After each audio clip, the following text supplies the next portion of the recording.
All right.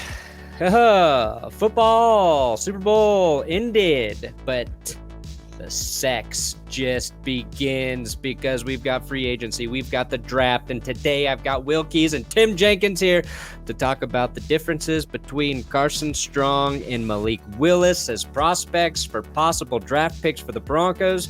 So we'll get into that today. Also, we'll get an update on the conclusion of the Patreon Pick'em League. I know Will and I did not finish in first place. In fact, we did pretty bad, so we'll take a look at that later. Don't forget, today's episode brought to you by DraftKings Sportsbook, America's top-rated sportsbook app. Use code DNVR when you sign up at DraftKings, or get the hell out of here. Today, Tim, we've been waiting for you to study Carson Strong, Will and I. You know, I'm a Carson Strong fanboy, but only because Will Keys is a Carson Strong fanboy. Will watched all of Carson Strong's games. I watched one of them and made very, very drastic conclusions based on one game. Just so happened to be the best game. Yep, the best game to watch, where he did everything correctly. And so you've studied Strong, you studied Willis. I'm curious about both of those guys because if Denver doesn't go out and get a free agent juggernaut at quarterback, I'm cool if they draft either guy, because I think there's a lot of upside to both. So we just wanted to dive into it today. Will, do you have a solid question to start this off, or should I just keep rambling until I stumble into a great way to get the solid going? Question? No, definitely not. Damn. My best question? Yeah, I mean, I guess I would ask Tim, so what do you think as far as the decision to hire Hackett? Does that inform kind of the skill set they're looking at quarterback in terms of the draft? I mean, I think you can look at Hackett two ways, which is one, hey, they're going to come in and it's going to be a replica of what they did in Green Bay, right? Or you could look at him as like he was a part of that conversation with Rodgers and LaFleur, so he understands the importance of, hey, you know, we had a system, but we have a guy who can execute something different, so we're going to start to tailor it towards him. So to me, it's kind of like I personally believe if they take Malik Willis, the offense would look drastically different than if they get, you know, Aaron Rodgers to come here, or if they get a different veteran to come here, or if they take Carson Strong. Like, I think he's that kind of coach, which to me is not like an the idiot. best kind of coach. Yeah, not an right? idiot. Like, I think this whole idea that, like, there are a ton of coaches in the NFL that are my way or the highway, I don't think that's true anymore. I think we had one in Denver for a while, right? But I don't think that means that, like, that's Pat Shurmur? Are you talking about Pat Shurmur? You know my love for Pat Shurmur. I'm a huge Shurmur fan. Huge Shurmur fans. But we all are. Yeah. But no, I just think I think he's going to adjust to either of them. So I don't think it necessarily kind of informs you of, hey, here's the kind of prospect they're going to look for.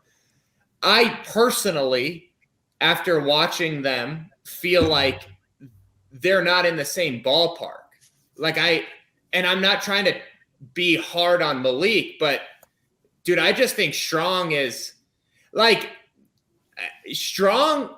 I too watch all the ESPN stuff and listen to everybody where they're like, hey, this draft class sucks. Dude, Carson Strong, some of the throws he makes, you would have to seriously consider his arm talent against guys last year, like Trey Lance included. Yeah. So to me, it's I don't really see Malik Willis in that ballpark. Now, the one thing that I'll say about Malik is the games that I watched on him, he wasn't playing similar caliber teams, right? It was Ole Miss. And so it's a tougher opponent compared to who he has. But you can still see if a guy's driving a comeback, right? So I don't think that's that challenging to see regardless of who they're playing. Yeah, that's a really good point that you bring up. The ESPN consensus, the Twitter consensus that this is just a really bad draft class. And people, the thing that gets thrown out is they're going to compare it to the 2013 draft class, which I think is totally unfair. And that, if people don't remember that one, that's the EJ Manuel, Geno Smith class. Very, very bad, obviously. Tim Jenkins, feel free to throw him in there. Oh, 2013, really? Yeah, part of that horrendous draft class. You know, a lot of people think I deserve to have gone in the 7th. But a lot of people are like, this is why that draft class was so bad, was because this asshole was in it. Yeah. So I added to that. Times. All right, well, I rescind my point. The 2015 draft class was the worst draft class of all time. Jameis and Mariota. No, but like, I think what I'm getting at is it's not a bad draft class, I don't think, but there's not like a top dog. There's not a natural hierarchy there. And I think that confuses and scares people. What do you think about that? I mean, I think like, you know, if you were to say, hey, the natural hierarchy was that we don't have a Trevor Lawrence. Sure, but like, let's not sit around and act like the only issue Trevor Lawrence had this year was Urban Meyer. Like there were plenty of plays that you turned on and you're like, what is he doing? So to me, it's like, yeah, we don't have the Trevor Lawrence, but like, again, Trevor Lawrence, like he did a good job, but he wasn't like transcendent. Like everybody acted like he was going to go to Jacksonville and the franchise was fixed. It's not, right? It's still pro football where so many things have to go right for you to be a good quarterback. And like, listen, I was trashing Davis Mills. Turns out he's pretty decent. So it's like all these guys' film, Malik Willis and Carson Strong's film is already 100 times better than Davis Mills. And if Davis Mills is an adequate starter, like I don't know what everyone's getting at. I just think like we don't have the Trevor Lawrence that everyone is anointed from day one. But like that doesn't mean to me that this draft class sucks. I like that there's actual debate around these guys because last year, if you didn't have Trevor Lawrence as the savior of football, you sucked at evaluating. This year, it's like at least everyone will do some due diligence before they just go, oh, this guy's the best. So it's like, if anything, people at least are doing their jobs this year versus normally where you just get on and like say, hey, the kid went to Clemson, he's a superstar. But yeah, I just think like this draft class, there are going to be quality NFL starters that come out of this draft class. To think that we have a whole draft class of backups, I just think is like, I just don't think that's being very honest. And so you did the Carson Strong video, the Willis video. Where can people find those videos, Tim? Oh, love it. Teeing me up for a plug. All Things QB YouTube channel. You know, boom. A big YouTube guy. I watch all your stuff. I try to work in some comedy because I've been watching your stuff. But a lot of people are like, hey, man, would you mind like not doing that and just talk football because you're trash? I'm here for serious business. One word of advice is just don't listen to them. Just don't listen. Do whatever you like. Everyone's like, don't read the comments. But I'm like, I got to kind of comment back for the old algorithm. Have to. Yeah. You know? Yeah. I mean, I'm trying to research how the YouTube algorithm works, and it's like – it changes. As soon as you figure it out, it'll change. There's a million people on YouTube who just break down film, right? There are a lot of them. Yeah. But obviously not a lot of them are former quarterbacks themselves. And I'm just another fish in the sea. Well, if you can add something that makes you different. Here's what I will say is I'm really thankful. I got like 12,000 subscribers, which for me was like a huge deal. So I'm really thankful for those 12,000. Yeah. And I didn't know. People say it takes a long time to do that. We did it in a year. I feel good. That's really good. The first 10,000 are, I feel like, the hardest to get. And then once you cross that barrier, I think you're in the YouTube algorithm where your stuff's going to get, I think, treated a little bit better.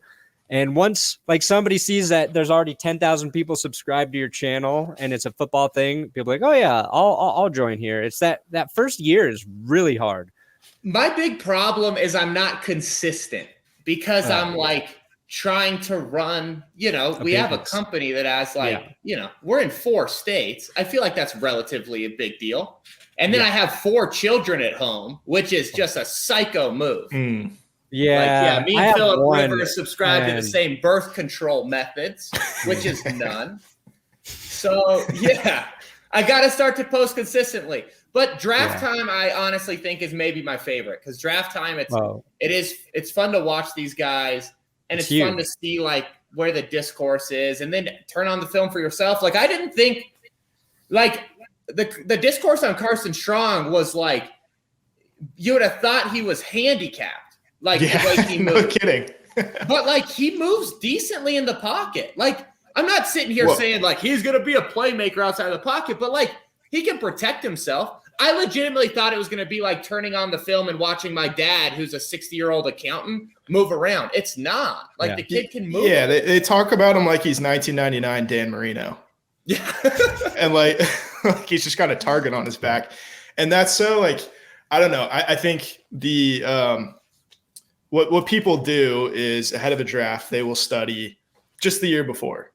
Yep. And so he started playing back in 2019. I remember watching his first game. And what he looked like in 2019 versus 2021 is actually very, very different. You saw a guy who's like, he's never going to be Malik Willis or Sam Howell or even Kenny Pickett. But you do see a guy who can pick up yards in open space back then. Whereas in 2021, like the knee is a huge red flag for some people, but you know, the crux of it is that he probably shouldn't have been playing, but he did because he wanted to help his team win. And so now you can see that, you can spin that as dinging him because of the knee, or, oh, this guy's really gritty because he went out there even with a knee injury and put up huge numbers. Well, yeah, and that's what's the BS, right? Is the same guy tweets out, Carson Strong's knee is a real red flag for me. But then 2 months ago, he was tweeting out, this kid hates football because he won't play in the Duke Mayo Jenkins Elite Bowl, right? Like the trash bowl. They won't play in it. So that kid doesn't like football. I think that's an actual bowl. But then Carson Strong goes out and rushes back from knee surgery, and he's like, red flag, this kid shouldn't have been playing. It's just like, okay. Like you can't win. Yeah, you can't win. I think you give the kid credit. He rushed back for his team, and then you got to, like, obviously your medical staff will get a look at him at the combine. If they sign off on him, take him. Who cares, right? Like, you don't know in the NFL. If he's healthy enough to go, draft him, because, like, RG3 was super freaking healthy, but then a terrible thing happened to him in the playoffs. Like, you don't know what's going to happen to a guy in his career. Mm-hmm. And, like, to say that because this kid had a knee surgery, like, I saw someone tweeted me, it was like, what do you think of the potential degenerative status of his knee? And then I looked up Carson Strong degenerative knee, and it's like there's no like real thing to it. I'm like, what are you talking about? Like his knee will age. Saying that you're just like going off another Twitter rumor. I just wanted to fire back and be like, well, what do you think about investing in my new Dogecoin? Because like you're just a clown. Like just let your medical people get involved, and then if he's good enough to draft, like if he's healthy enough, to me, he's the best kid I've watched so far. I've only watched 2, but I think he's comparable to last year's kids. I really do. And I don't think that's like trying to make this class better. I really think when you turn on his tape, like, dude, some of those cover 2 hole shots and those red zone throws, last year, there weren't guys that were making that. Like Zach Wilson, you took him because of his playmaking ability, but Zach wasn't hitting his back foot and driving a glance route in the red zone. So the Jets can, take him at 2, and everyone's like, oh, great class. But this kid makes it, and they go, kid's not mobile. Like, what? Yeah, I think, like, and my QB evaluation skills are as basic as they can be. But when I watched him play, he played behind a bad offensive line. And I think that's one of the best things that can prepare you for the NFL at the college level is learning to mitigate pressure. Because once you get to the NFL, like if you're a top flight QB playing in the SEC, you have an elite offensive line, your receivers are open every single play, it's considerably easier to play at that high level there.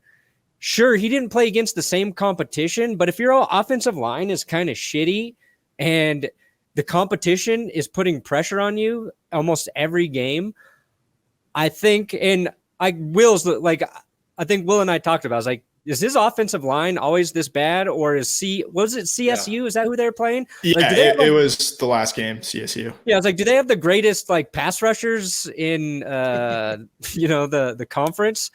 And Will's like, no, they've got offensive line problems. So I saw him handle pressure well. and I saw him make like every throw you want to see a quarterback make, which was hitting a deep ball in stride, hitting tight window throws, and moving through the pocket and completing passes when pressure breaks down. Like, I look at those things and go, I think that can translate, and that's just my like very simple metric for looking at guys. Because when you try to find, like, if you don't watch a lot of college football and you try to find highlights, like 90% of quarterback highlights are throws that are not going to exist in the NFL. That's a good point. Yeah. Well, I think you brought up a great point, which is he's behind a bad O-line, which you love.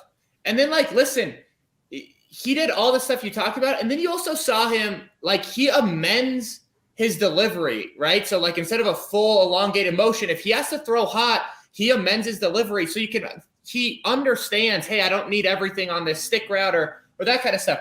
The place that he has to grow is eye manipulation. Like, he does not do a great job of, like, okay, I'm going to move this safety and then throw here. He's always had the strongest arm on the playground and said, I don't really care if you move over there because I'm still going to fit it in. Like, there are throws. He made a throw against Kansas State. I got a breakdown coming later today. That there were 4 people around it, and he just fits it in. I know exactly what throw you're talking about. Yeah, on a 3rd and 18. Yeah. Like, part of me is sitting here as a coach like, oh, God. And then he completes it, and you're like, yeah, baby, just as I coached you. Like, do you think that was an issue for Josh Allen coming out of college too? 100% could have been. Like, 100%. So here's the thing. Is it an issue with Josh Allen and Carson Strong? Or have they never really been taught, hey, right? So we all think that, like, looking off, like, this is just like a quarterback rant that I'm going to go on for a second, but we all think that looking off means I'm going to look left and then the defense can move left and I'm going to throw back right. Like, defenders aren't idiots. They're not like, hey, I have curl flat left, but look, the guy's looking over there. Let me run over there. Like, I would still be playing in the league if that was true. But what you have to teach these young guys is, like, how to stress a defender. So, like, when you run curl flat, where one of your receivers runs straight ahead, turns around, the other runs towards the sideline, the corner isn't going to react to your eye placement, but you can stress the nickel Sam, right? Like, there's intricacies of who to move. That's where Carson Strong isn't as advanced as, say, a Mac Jones was last year.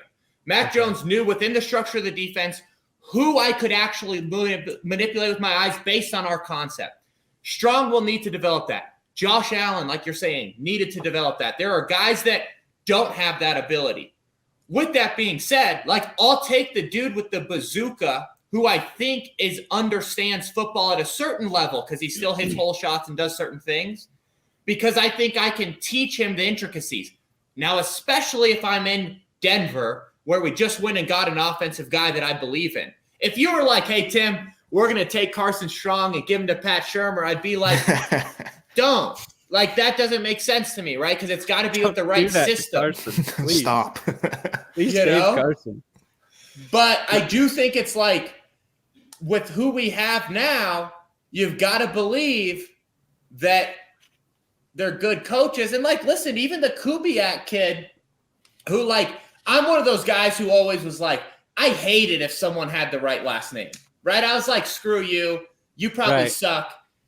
Like, you got to also give credit, which is like, when my son grows up, having been around football his whole life, he'll probably know a little bit more than other people. So, like, if you give credit to Kubiak for that, like, it's a good situation to be as a quarterback, because it's not like his first job, right? It's always the first job. Those are the players that suffer, because you're like, are you really the best coach?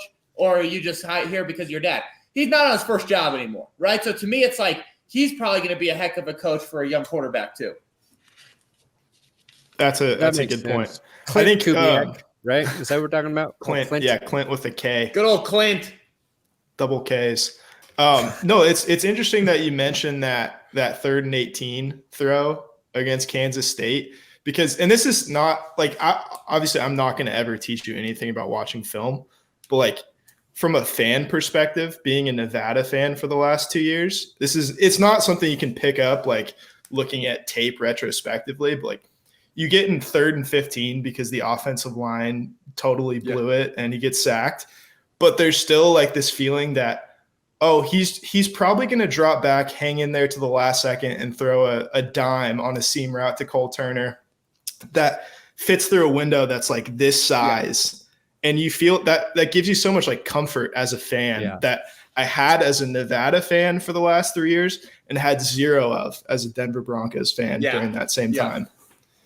I mean, I 100% agree with you. Also, part of it's like the difference between college and the NFL is like the Kansas State Mike linebacker played outside versus like an NFL guy would be like, I know where you're going. Sure. With that being said, like Josh Allen still does silly stuff like that. So it's not like that's out of the equation, right? The difference between him and Allen would obviously be mobility and creation. But like, even if I said, hey, who you get is Josh Allen in the pocket. You'll take it. I'd take it, right? Like to me, it's like it's just like there's this disconnect now because we're seeing a better athlete at quarterback just in general. Yeah. Right. So there's this disconnect now to where now we don't really want the Mac Jones, Carson Strongs of the world, but there's still a role for him in the NFL. And I think we all know you name's still Matthew have to win Stafford, from and he the just pocket. won a Super Bowl. Yeah, he's pretty good. He's a pretty good player. I mean, I feel terrible for that reporter. Oh, that shit. Crazy. And she like broke her insane. She fractured broke her spine. spine. Yeah. It feels like I gotta be honest though, like I'm not doubting that she broke her spine, but like if I fractured my spine, the last thing I'm doing is tweeting. Like it's just a different generation. Yeah, I always think about that when people are posting about their like hospital visits while they're there. Yeah. Like the people that had COVID, and I don't want to laugh because but the people that had COVID real bad and are like selfieing with a ventilator, I'm like, shouldn't you be like talking to the doctor? It's crazy. It's a weird thing. And I think like to her credit, this video became viral of her falling into infinity. Like it's like where the hell did she go? And then you see was she on a like, stage? Yeah, she fell off the stage, just stepped back off of it. God, and like, man, that could be bad. And then today we're finding out, it's pretty bad. But it's getting passed around because of Stafford's reaction. He's just like, he just turns around and just walks away. It's like, oh shit. People are trashing him, but I can tell you, we take a company golf trip every year, and the amount of times that I've seen someone go down, and when I'm drunk, I'm like, I'm not going down too, and walk away from them, happens a lot. Now, they don't fall off a stage, right? They fall into a sand bunker or something. Right. Yeah. But like, I get what he was thinking, which is just housed the Don Julio. He's like, I don't want to go off the stage. Yeah, it's not Matthew Stafford's responsibility to attend to a injured reporter medically. No, I feel terrible for her, and I'm happy that she's okay, right? Like, I guess the benefit of her tweeting is that like she's hurt, but she's like okay, you know. It's you I would guess think it's so. okay. I think there has to be like a quite the large spectrum in terms of fracturing your spine.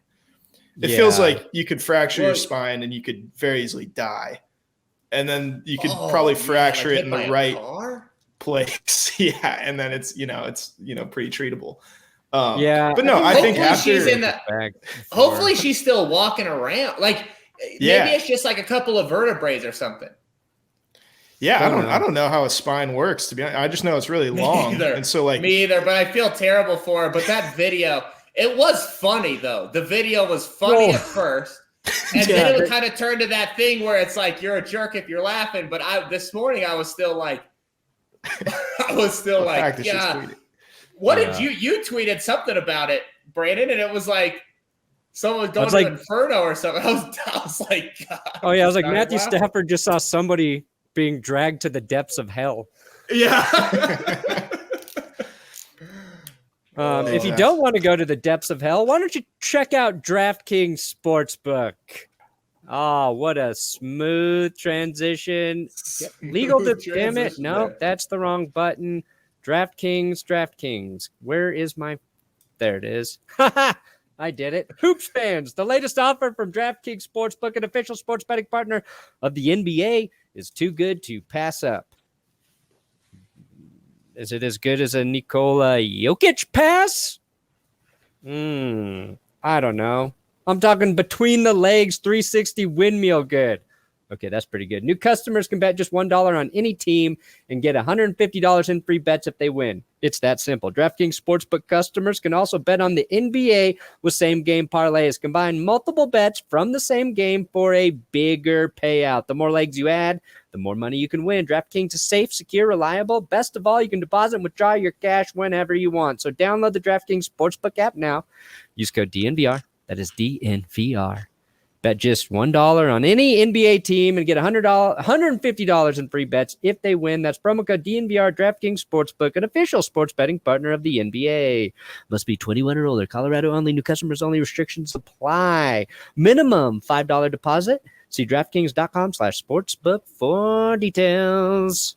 All right, now I got to get my background back up.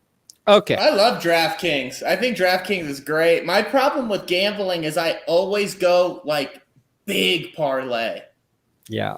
Because I don't want to win the bet and then feel like happy the next day. I want to win the bet and retire. You know? Well, that's fair. I mean, I bet on Evan McPherson to be Super Bowl MVP. So I take swings too. Were you the big bet? No. Someone bet like 1,000 on that. No. Come on. No. I put $50 on Evan McPherson. That would have paid like $6,500 though. So love that. And I thought there was a chance, if he kicks a game tying field goal and then nails the game winner, maybe. But that's the past. We're talking about the future. Okay. Super Bowl feels Broncos like 10 years ago. Are picking at spot 9. All right. And let's just say Carson Strong's off the board. Some savvy teams like, you know what? I'm going to take him early. We think he's the best quarterback. Malik Willis is sitting there for the Broncos. What do you like about him as a quarterback prospect? Well, I wouldn't take him at 9. So I can tell you that right now. But let's say he you was have to. Oh, if I have to take him? You have to take a quarterback at 9 and Carson Strong. If I have to take Malik Willis, if I have to take Malik Willis, the things to like are easy, right? He extends the play. So that alone is worth a ton, especially when you talk about, hey, now I don't have to shore up my line or I can spend money elsewhere. Like, he's going to make you better there. Your red zone package is going to be better because his ability to run the football with power. Like, this is going to sound bad as a comp now, but coming out of college, he reminds me of Carson Wentz. He has a really strong arm. He's a powerful runner. Like, Carson Wentz also broke big runs, but he's not – Malik is not going to be a big run breaker in the NFL. Unscramble, but you're not going to give him the rock and let him run like Lamar. But, you know how Josh Allen, when it's like 3rd and short and they just, give it to him, and Malik will be able to do that. So that's where I see, his game going. I just wouldn't take him because I think his accuracy struggles are bigger than people are talking about. I think he misses some routes by a wide margin, and I don't necessarily think that the adjustments that you would make from a quarterback coach perspective are quick fix. Some guys you're okay, his base was in a line. Hey, it was a messy pocket, base was in a line, easy to coach. Some of the stuff that you see with him where it's it's a clean pocket and he's not aligning things makes you think he's just gotten lazy and just, hey, all I'm going to do is disassociate my upper body and throw wherever I want. So that's why I wouldn't take him. But the teams that are going to, I don't want to say reach, but the teams that are going to take him are going to fall in love with everything he can be.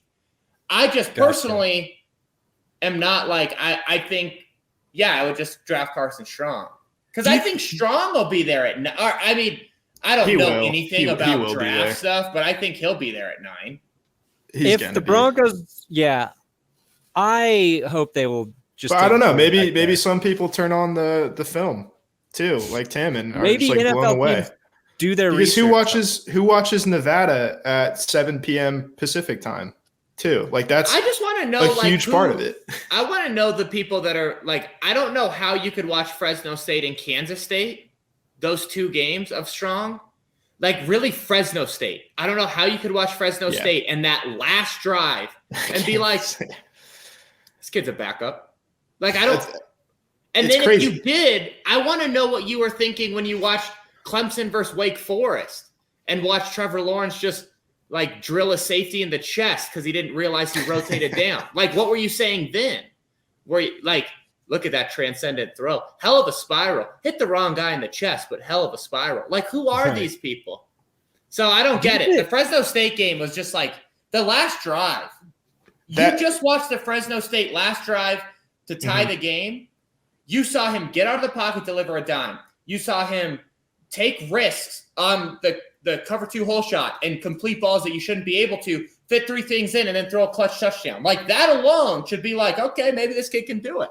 That's like it's the most Carson Strong game of the entire catalog there because the disparity in talent between the 2 teams is like very evident. He's playing on the road too. Like happened so many times that season, the run game just didn't work. So they abandoned it very early on, and he still completes 49 out of 61, leads him down the field in under a minute. I don't know how long it was, and then it was freakish. It was almost ties the game. The 2-point conversion was this close to landing in bounds. That kid made a hell of a catch too. They have a good receiver. Is he coming out this year? Yeah, so it's I think the wide receiver you're talking about is Romeo Doubs, and he's going to be a top 100 pick. And then they have Cole Turner, who's a tight end, who'll probably like 4th or 5th round pick. But honestly, like people will talk about Doubs more, and he'll get drafted first. But whoever drafts Carson Strong should probably think about taking Cole Turner because their level of chemistry is like totally off the charts. You'll see it, I think, more kind of going through them, but they have this thing in the red zone where they just like kind of look at each other and they know like, all right, I'm throwing the back shoulder, and it works 9 times out of 10. Can he block? Probably not. I don't know. So I don't think they asked him to block. Move on from Noah Fant and bring him in.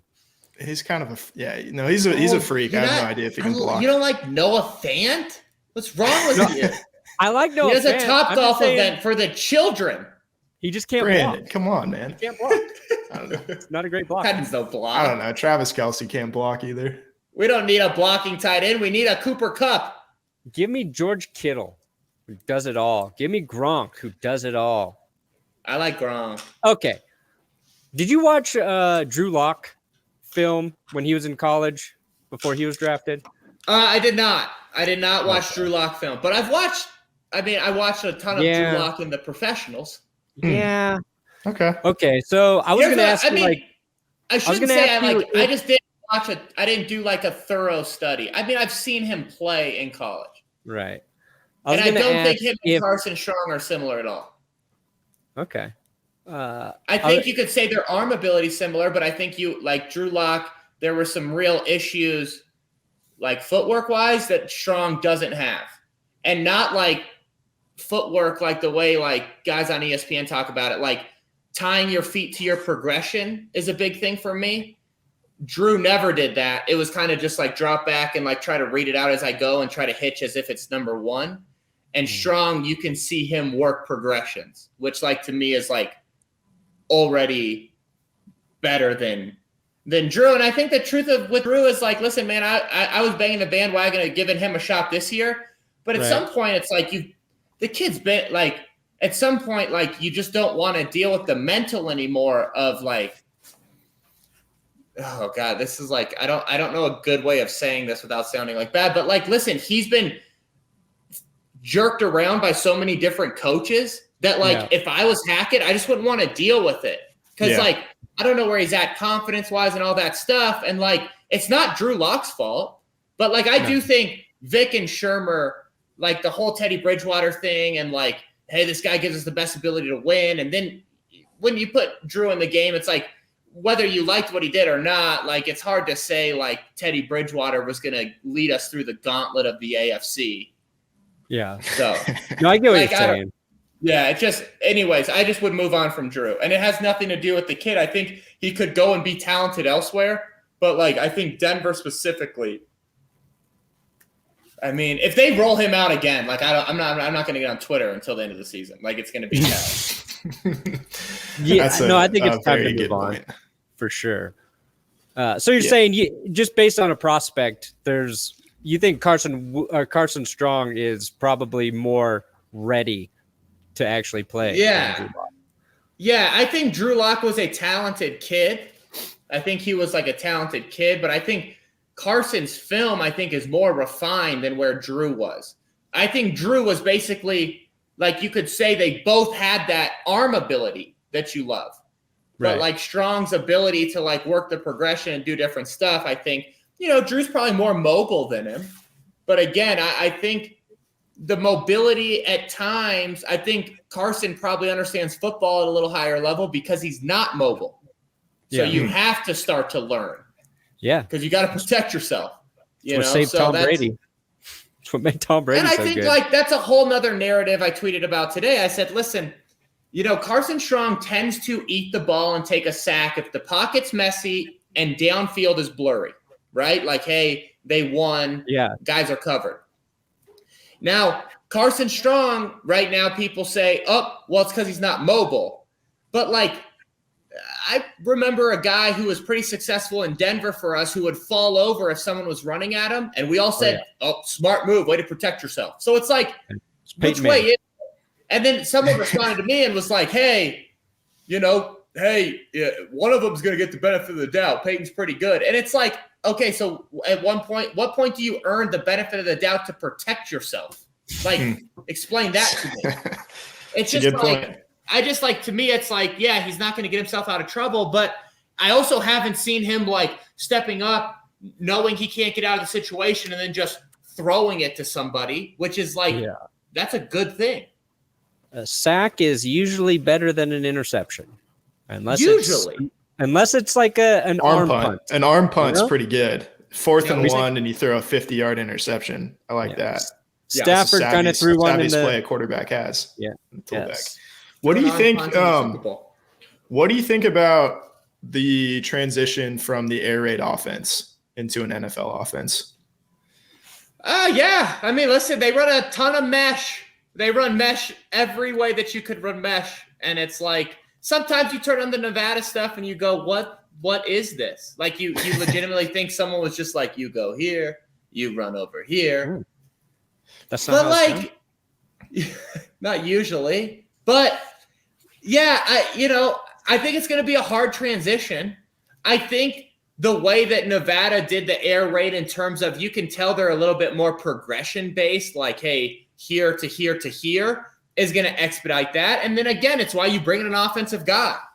Like, part of why you make, $6 million as a coach with an offensive mind is like, hey, man, we're going to expedite this journey for you by – simplifying some of these progressions as you get the hang of it. So I think it's definitely something that, like, it's not nothing, right? It's not like, hey, he's coming from a very pro style thing from a progression standpoint and is going to pick up what Pat Shurmur was doing last year. But I do think Hackett naturally is going to be a little bit more flexible because of 12. Like, Aaron isn't a perfect progression every time guy. Like, Rodgers is one of those guys where he's like, hey, man, on paper, like you hear him talk about it on the McAfee show all the time. Paper football says 1, 2, 3, but I'm going to go ahead and eliminate that, work my backside one-on-one. Like, Hackett's going to be more flexible because of who he was just working with, which is going to play to a rookie's advantage in terms of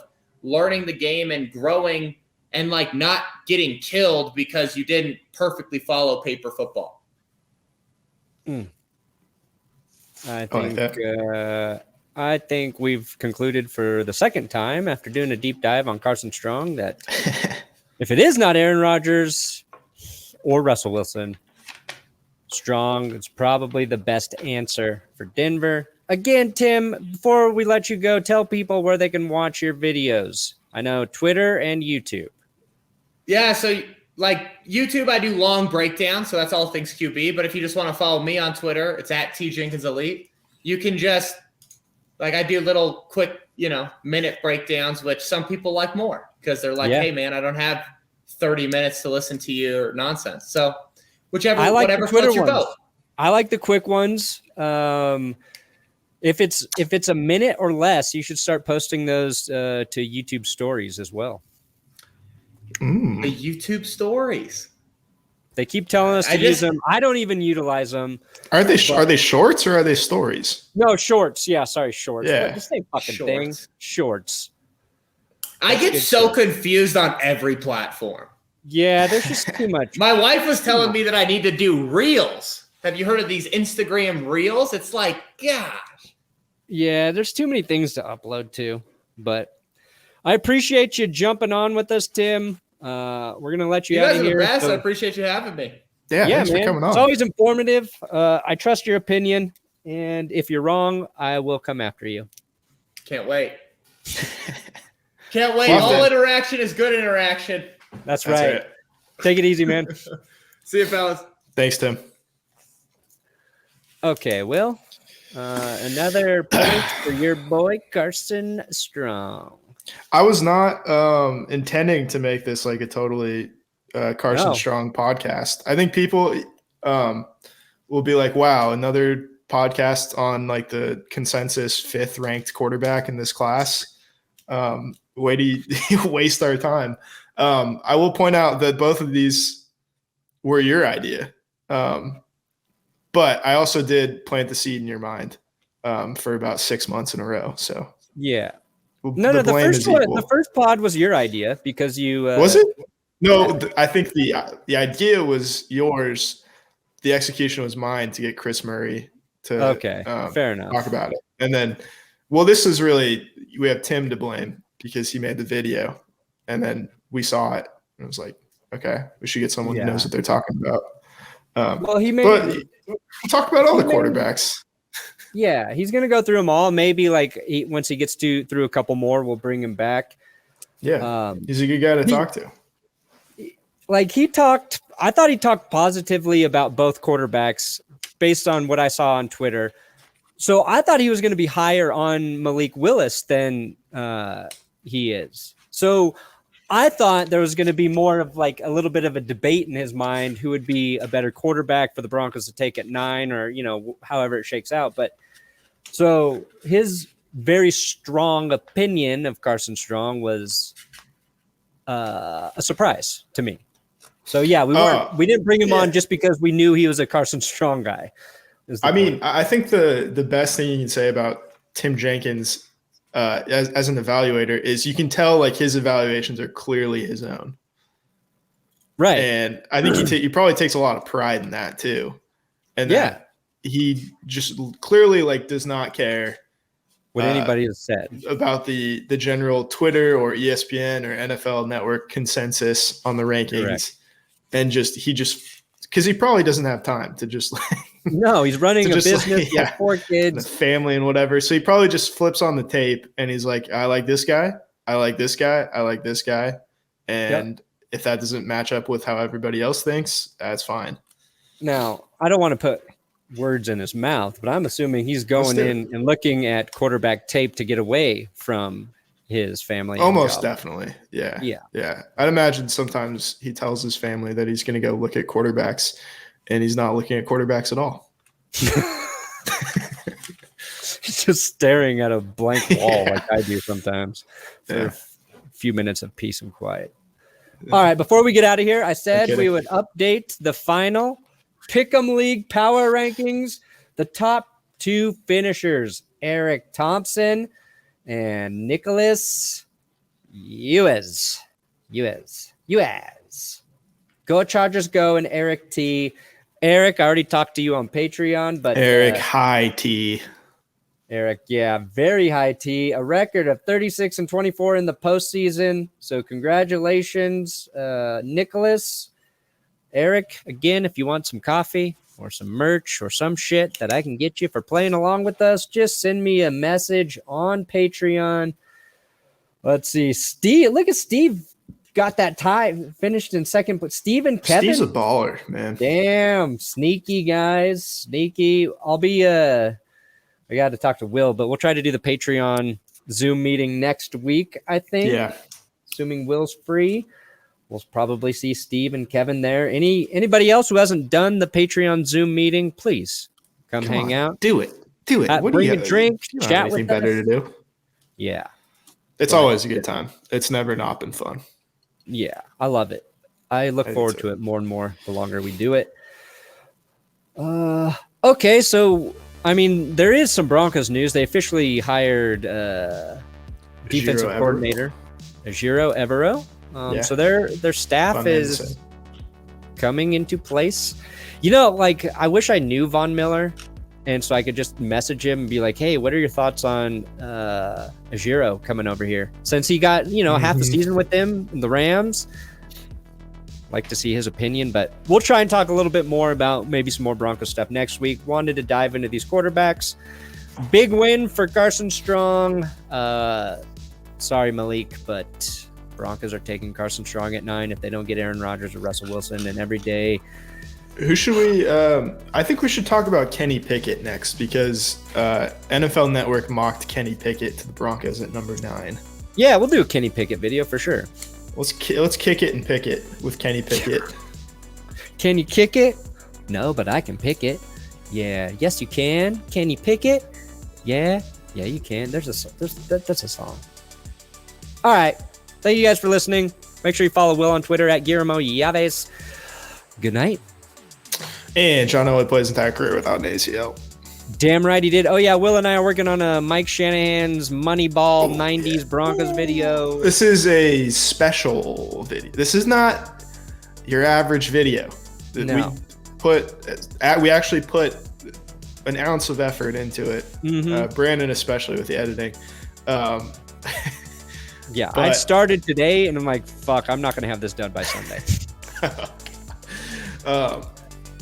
I really just hope it's worth it. So, yeah, we'll see. Please watch this video. Please, it's good. If you're a Broncos fan, you're gonna dig it. So, or if you like the story of Moneyball too. Yeah, we're gonna find out how relatable it is. Yeah, maybe it's a stretch. I don't know. Yeah, good and.